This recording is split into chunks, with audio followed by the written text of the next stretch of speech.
A paz do Senhor Jesus.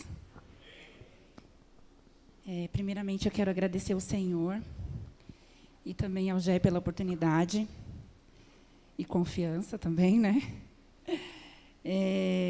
Isso que o Jefferson falou, é algo que eu acredito que todos vocês concordem, né? Esse momento que a gente vem passando, não que não houvesse necessidade antes da pandemia, mas após pandemia trouxe para a gente uma necessidade real de dar atenção para isso, para depressão, ansiedades e outros sintomas aí que mexem com o nosso psicológico.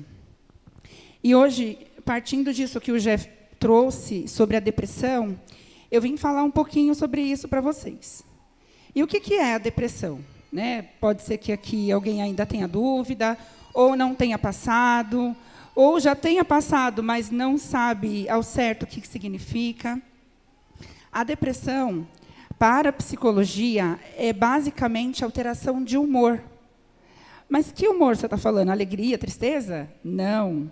O humor, na psicologia, é a alteração da nossa nível de energia física e mental, e a alteração do nível de sensibilidade à dor e ao prazer. Mas como é que é o humor da gente? Como é que é o humor da gente no dia a dia? Todo mundo é estável? Não. Nós somos altos e baixos, né? A gente fica alegre, fica triste. Então, imagina aí uma linha base da vida, e acima dessa linha o sinal positivo e abaixo dessa linha o sinal negativo. O humor, ora ele está positivo, ora ele está negativo. Acontece coisas boas, você arruma um emprego, sua carreira está bem sucedida, ele está positivo. Acontece alguma perda, alguma doença, ele fica negativo. E isso é o normal da nossa vida. Quem está passando por isso pode se considerar que está tudo bem. Quando a pessoa está com depressão, o que acontece? Esse humor ele cai, essa energia ela cai num nível tão drástico, assim, normalmente é um acontecimento, algo que vai só caindo mesmo, e ela não consegue sair disso. E aí ela fica naquele nível por pelo menos 2 a 3 semanas, para ser considerado depressão, tá? Não só é o fato de descer, de cair o nível de energia, mas também permanecer naquele nível por 2 a 3 semanas, para ser considerado ali uma depressão. Eu vou falar um pouquinho também sobre as causas da depressão. Mas aí alguém pergunta, Aline, mas o que pode ter causado, né? O que pode causar depressão nas pessoas? Eu listei 4 fatores aqui muito importantes. Tem várias coisas que pode causar, mas eu listei os 4, digamos, principais. O primeiro fator que eu listei foi o fator genético. A genética oferece um risco para a gente muito alto. Por exemplo, se o pai e a mãe foram ou são pessoas depressivas, a chance do filho também ter depressão é de 30% a 70%. Por quê? Porque vem na genética. Então, o que acontece? O fator genético ele não é sozinho, ele não é relevante. Porque meu pai teve, eu também vou ter? Não. Mas, se o meu pai teve, eu tenho de 30% a 70% de chance de ter depressão também. O segundo fator que eu coloquei aqui são eventos estressores. O que são eventos estressores? Perdas, então, falecimento, perda de emprego. Às vezes, tem pessoas que passam anos lá no trabalho. E aí, de repente, essa pessoa sai do emprego e aí ela se encontra perdida. Ou, às vezes, é porque ela já se aposentou, mas, às vezes, não, é porque ela foi mandada embora mesmo.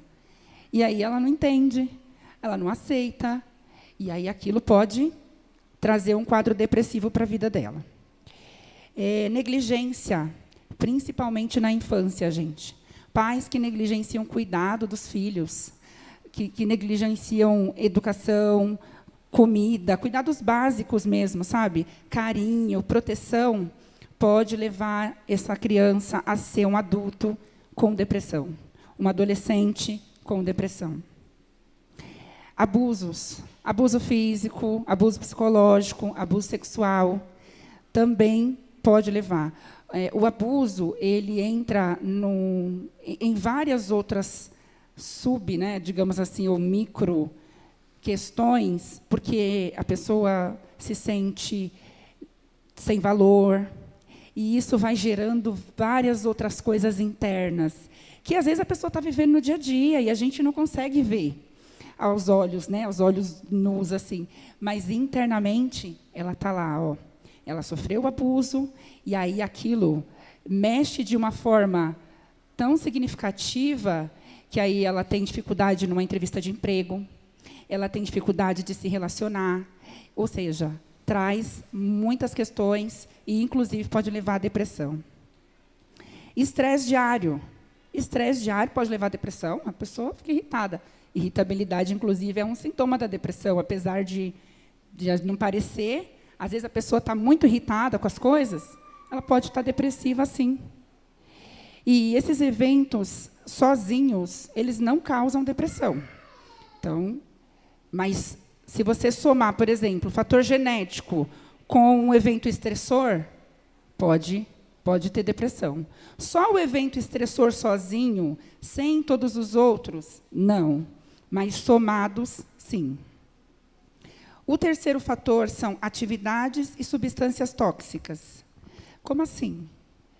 Tudo que a gente faz uso, tudo que a gente ingere, influencia diretamente no nosso corpo e em como o nosso cérebro processa as informações.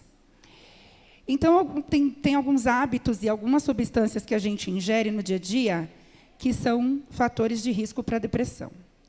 Alimentos com características inflamatórias. Que alimentos são esses? Como assim? Comida é inflamatório? Né? Não posso mais comer? Mas existe, sim, existem alimentos que têm características inflamatórias para o nosso organismo. Açúcar, carboidrato, glúten, embutidos, carne vermelha. Ah, Aline, então não vou poder comer nenhum docinho? Pode comer um docinho, só não pode comer em excesso. O uso desses alimentos em excesso pode levar a pessoa, somado, por exemplo, à genética ou alguns eventos estressores, a ter a depressão, ou a aumentar o quadro depressivo. Tanto que, às vezes, tem pessoas em depressão, em situações, em quadros depressivos, que essas pessoas gostam muito de comer fast food, gostam de pedir, só come besteira, sabe? Não come comida saudável. E essas chamadas besteiras pode somar ao quadro depressivo, ou seja, pode colaborar para aumentar o seu quadro depressivo, ao invés de te ajudar a melhorar. Medicamentos. Medicamentos também. Tem medicamentos que são usados para tratamento de outras doenças que ele pode inflamar o seu corpo, ou somado ao outro, pode levar você a aumentar o quadro depressivo. Corticoide, antibiótico, alguns tipos de hormônios. Uso de álcool e outras drogas. Também, nem preciso explicar, porque a gente já sabe que leva a pessoa também. Na verdade, no primeiro momento, não leva. No primeiro momento, a pessoa acha, olha, estou ótimo, ficou tudo bem. Mas, depois, a pessoa sente. E deficiências de vitaminas e de hormônios também, como, por exemplo, a vitamina D. A vitamina D é uma vitamina que é muito importante para o nosso organismo. Ela regula em nós, por exemplo, a alegria, a tristeza, se estamos mais com energia ou sem energia. Ela tem o objetivo de regular isso. Então, se você tem uma deficiência de vitamina D, às vezes você está mais triste, mais cabisbaixo, e até entra num quadro depressivo só por uma falta de vitamina, que você poderia resolver indo ao médico, buscando ajuda. E, por último, mas não menos importante, mais uma causa, alterações cerebrais. E aqui a gente tem dois tipos. Primeiro, uma diminuição das conexões entre os neurônios, das conexões neurais. E a gente sabe que, assim, quando ocorre um quadro depressivo, Isso tem relação com o fator da comunicação entre o neurônio e outro. E aí ele fica diminuído. E essa diminuição dessa relação, ela está relacionada à depressão e à alteração dos neurotransmissores. Eu acho que vocês conhecem. Vou falar 3 neurotransmissores aqui, que é a serotonina, a noradrenalina e a dopamina. A serotonina, ela tem a ver com a nossa resposta a perigos. Então, quando vocês, sei lá, está numa situação de perigo, a serotonina ela é liberada no seu organismo para avisar você que você vai passar por perigo, e aí o seu corpo ele responde a isso. Por exemplo, as pupilas dos olhos dilatam para que você enxergue melhor. Olha como o nosso corpo é inteligente, né? Deus é perfeito. As pupilas dos olhos dilatam para que os olhos enxerguem melhor, de repente é à noite ou em algum lugar mais escuro. Há uma função aqui no ouvido que ela também é como se o seu ouvido também dilatasse, para que você também escutasse mais, né? Escutasse melhor sons muito... Até se cair um papel, você escuta, quando você está ali na situação de perigo. Que mais? Seu coração acelera, você fica com o coração mais acelerado. É porque é só sintoma de medo? Não. É para o seu corpo te preparando para poder fugir. Porque se houver uma situação de fuga, o seu coração já está bombeando ali o sangue numa velocidade ideal para que você fuja. Gente, não sei se alguém aqui já acordou assustado. Quando você acorda, você está dormindo, seu coração está batendo tranquilo, batendo bonitinho. Aí você acorda no susto, você demora para entender, né? Você não sai correndo assim direto, você ainda fica meio perdido e tal. O seu corpo, na situação de perigo, te avisa, avisa o seu organismo, ele começa a bombear rápido e aí já te prepara para uma fuga. Então, a serotonina ela tem essa função dentro do organismo. A noradrenalina ela tem a ver com o nosso nível de energia e motivação. E aí, então, quando você tem essa dispensa de noradrenalina no seu organismo, você fica mais motivado, você fica alegre, você vai, sabe, você não tem cansaço, nem físico, nem mental, você fica cheio de energia. E a dopamina, que casa ali um pouquinho com a noradrenalina, também tem a ver com esse nível de energia e motivação, mas tem a ver com o nível de concentração. Então, você fica mais concentrado. Principalmente quando, por exemplo, você está lá na academia, e aí você tem lá o objetivo de ficar musculoso. Então, aquilo vai gerar prazer para você, que você está com esse objetivo. Então, você está fazendo algo prazeroso para você. E aí, então, você se concentra naquilo. Eu já vi situações de pessoas falar, eu fico 2, 3 horas na academia. A pessoa consegue ficar 2 horas na academia. Gente, como assim? Consegue. Por quê? Porque é liberada essa dopamina no organismo, o nível de prazer, enquanto ela está se exercitando ali, fica bem elevado, e o corpo quer nível de prazer, nível de prazer. E você vai alimentando aquilo. Esses 4 fatores que eu falei são os principais que eu listei, né, e eles estão relacionados à depressão. E é importante entender que assim, o quadro depressivo, como eu disse, ele é a soma desses fatores. Não dá para falar que uma pessoa tem depressão só pelas alterações cerebrais, ou só pelos eventos estressores, ou só pela genética. Mas a soma de pelo menos 2 deles pode, sim, levar a pessoa para um quadro depressivo, tá bom? Mas aí eu quero falar um pouquinho também sobre sintomas, porque a gente falou o que é depressão, falamos das causas. E agora, quais são os sintomas? Como é que eu reconheço se eu estou depressiva, ou entrando num quadro depressivo, ou se alguém da minha família também está passando por isso? Como eu disse lá no começo, a depressão ela se caracteriza pela diminuição do nível de energia física e mental e do nível de sensibilidade ao prazer e à dor. Como que a pessoa se sente quando ocorre essa queda de energia e de sensibilidade? Como que ela vai ficar? Ela vai ficar cansada. Então, sintomas da depressão, cansaço. ela vai ficar mais cansada do que ela ficaria normalmente. As pessoas trabalham, vão, passeiam, andam de um lado para o outro e se cansam. Sim. Mas quando você está num quadro depressivo ou entrando nesse quadro, esse cansaço parece que é maior.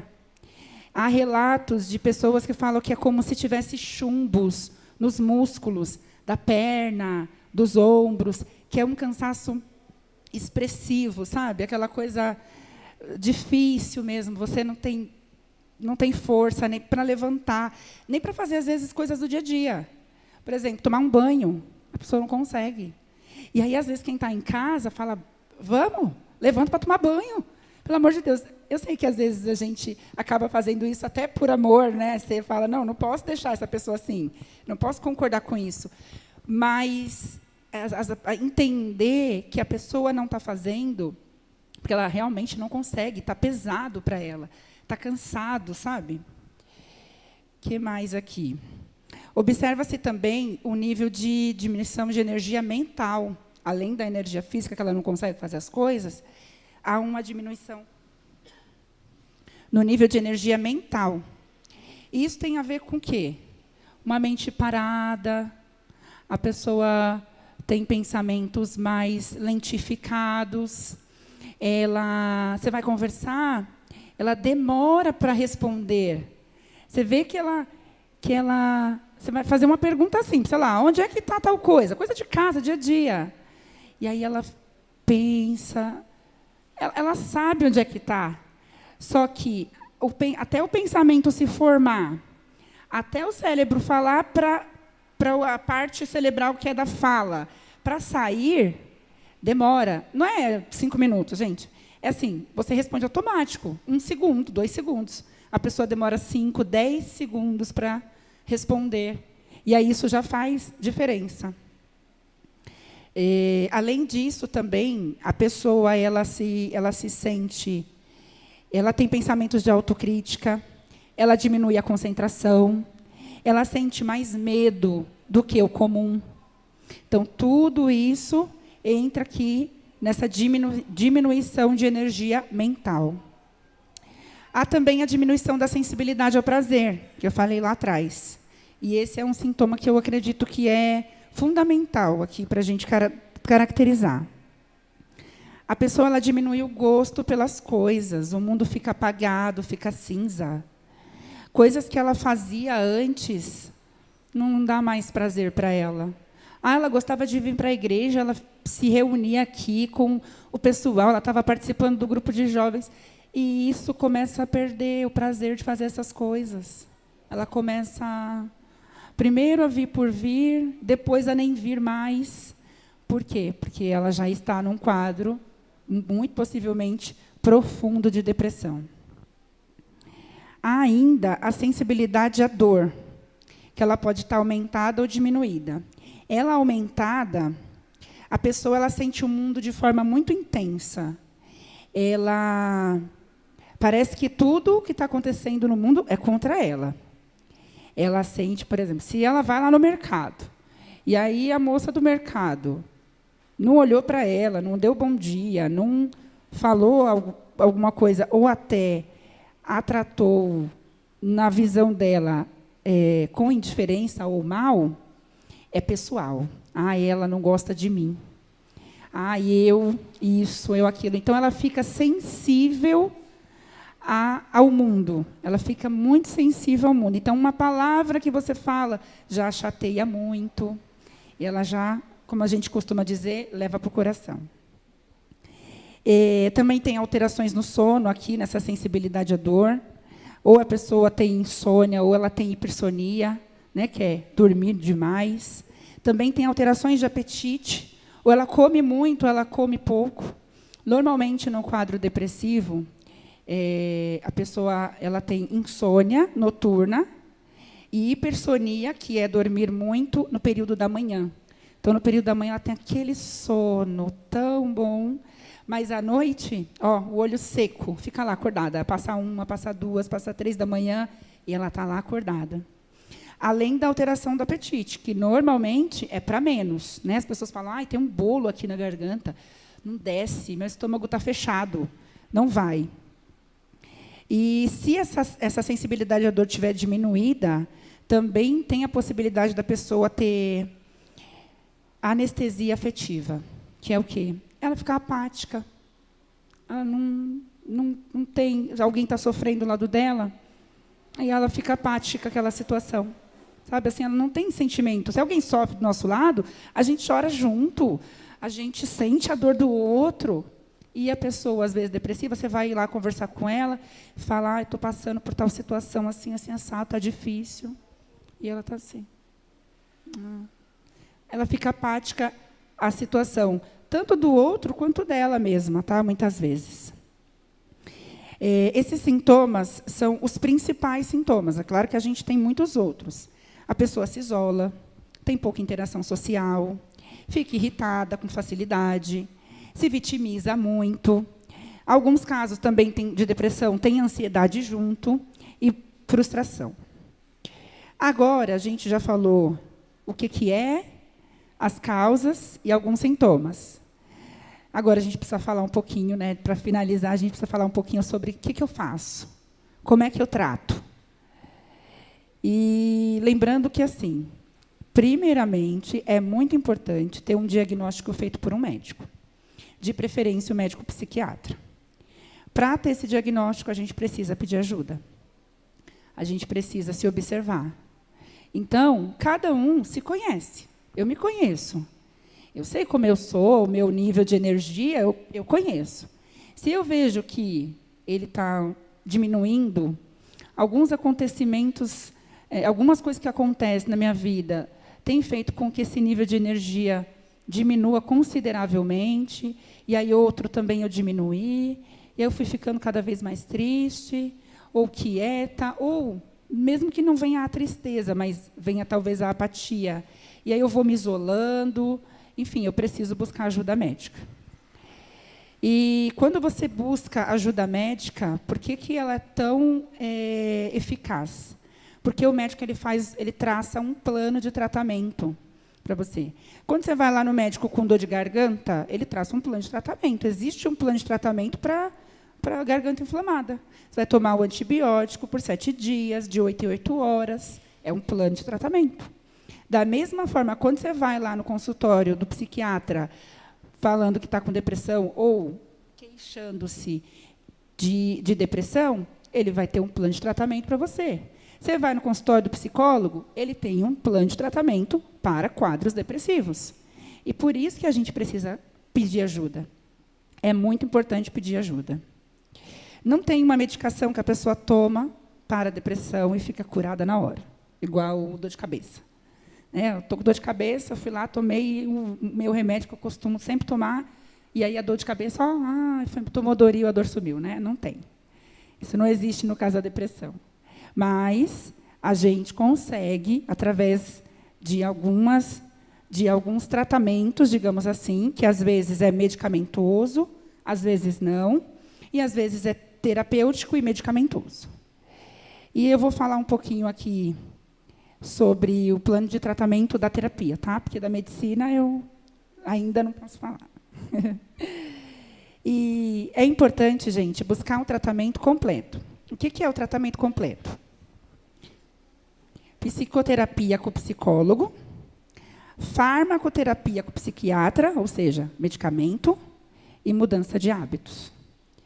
A mudança de hábito, ela tem um poder assim muito grande, assim. Muitas vezes, se você está numa depressão leve a moderada, só a mudança de hábito você já consegue ter um aumento, né, da energia, aí, uma diminuição da depressão significante. Mas, se for um caso mais grave, mais profundo, aí realmente precisa buscar o psiquiatra, porque às vezes precisa tomar o remédio para poder sair primeiro desse quadro profundo, ir para o moderado a leve, e aí, no moderado a leve, fazer o uso da terapia e das mudanças de hábito para sair definitivamente da depressão. Primeira coisa aqui que eu vou falar, eu listei aqui micropassos dentro da terapia para você mudar os seus hábitos e te ajudar a sair da depressão. Fazer psicoterapia. Lógico, né? Tinha que ser o primeiro, claro que eu não ia falar outra coisa. Então, fazer terapia. O que há? Eu vou lá, eu vou ficar falando lá com a psicóloga, ela vai ficar me ouvindo e não vai falar nada. Eu não quero ir, eu não vou. A psicóloga, além de ouvir você, e não é um ouvir igual o amigo ouve, igual a mãe ouve, ela tem uma escuta acolhedora, ela tem uma escuta ativa, né? Além de saber cientificamente daquilo que você está trazendo, como que age no corpo, ela consegue te ajudar a reconstruir a vida, a se reconectar com as pessoas que você se desconectou e a reorganizar a sua rotina para que ela seja feliz e com propósito. Além disso, também tem a meditação. Meditação é uma prática muito antiga, né, das religiões mais ocidentais, orientais, né? Orientais lá, muito antiga. Mas já é provado cientificamente que a meditação é um exercício útil no tratamento para a depressão. Por quê? Porque ele ajuda a tranquilizar, ele treina a sua mente para ela ter atenção e também calma. E muitas vezes, a gente falou lá atrás que a depressão ela tira essa atenção nossa, né? A pessoa fica com um pensamento vago, não sabe direito, a pessoa pergunta, ela nem sabe como é que responde, fica desatento, você chama, a pessoa está longe, ei, fulano. Então, a meditação te ajuda a se concentrar em você mesmo. Você volta um pouquinho para dentro de si, faz essa concentração, e aí também te dá calma. Praticar atividades físicas. Do mesmo jeito que a depressão mexe com os nossos hormônios e neurotransmissores, que eu falei lá da serotonina, dopamina e noradrenalina, a atividade física também mexe, só que para o lado positivo. Então, quando você começa a se exercitar, esses neurotransmissores, o corpo começa a produzir eles mais dentro de você. E aí, lembra que a dopamina ela eleva o nível de energia? Você fica mais motivado? Então, quando você se exercita, o seu corpo produz dopamina e você automaticamente fica mais motivado, fica mais enérgico. Então, ajuda ali a melhorar. E aí, aqui eu quero só dar uma dica. Se você ainda não faz, faça pelo menos uma caminhada. Pratique algum exercício físico. Mesmo que for 5 minutos. E não é só para o depressivo, não. É para nós também como forma de prevenção, né? Como forma de prevenir, inclusive, um quadro depressivo na nossa vida. Hobbies. Listei hobbies também como algo que nos ajuda, porque toda atitude que te faz sentir útil, produtivo e orgulhoso de você mesmo vai te ajudar a vencer a depressão. Por exemplo, quando você escolhe um livro para ler, a Karine rasgou o livro aqui, nossa, doeu em mim, viu? Meu Deus. Quando você escolhe um livro para ler, eu já fiz isso várias vezes, gente. Você se propõe, né? Vou começar a ler. E aí você, vamos supor, você está num quadro depressivo, e aí você se propôs a ler uma página por dia. Ok, você começa a ler aquela página por dia e você consegue. Isso vai registrando no seu corpo, na sua mente, que você conseguiu, você se propôs e você fez. Então, amanhã eu vou me propor de novo. Amanhã eu vou me propor a outra coisa. E assim você vai fazendo e vai conseguindo. E aí você vai se fortalecendo. O que mais? Dormir bem. Esse aqui é o último, mas esse é muito importante. A gente precisa dormir. Tem algumas abordagens que falam que a cura da depressão está no sono. Estava lendo quando estava preparando esse material. E é verdade. Eu acredito que seja bem real isso mesmo, porque, assim, se você dorme bem, se você tem um sono regulado, tudo bem. Isso permite que seu corpo ele ajuste os níveis de hormônios e neurotransmissores que são liberados aí dentro e que causou toda a bagunça lá da depressão. Eu lembro que, quando a Júlia era pequenininha, a pediatra falou assim para mim que ela tinha que dormir até às 9 da noite, porque o hormônio do crescimento ele tem horário para passar no nosso organismo, que é às 9, 9 e pouco. E se a criança estiver acordada, ele não passa. Então, para ativar esse hormônio do crescimento, tem que estar dormindo esse horário, porque aí ele vai passar e vai fazer o serviço que tem que fazer. Então, olha isso, gente, quanto que é importante a gente dormir bem. E agora a gente chegou ao fim. E eu quero agradecer a vocês, agradecer ao Gé novamente, agradecer a Deus pelo convite, pela oportunidade, pela confiança. Mas quero dizer assim, que tudo que eu falei aqui, o que eu torço para que vocês tenham entendido, é que, primeiro, a depressão, em hipótese nenhuma, ela é frescura ou falta de fé. Ela é uma doença e ela é real. Mas existem formas eficazes, tanto na medicina, quanto em Cristo, para a cura dela. Tá bom? Pode vir, já. Gente, eu pedi para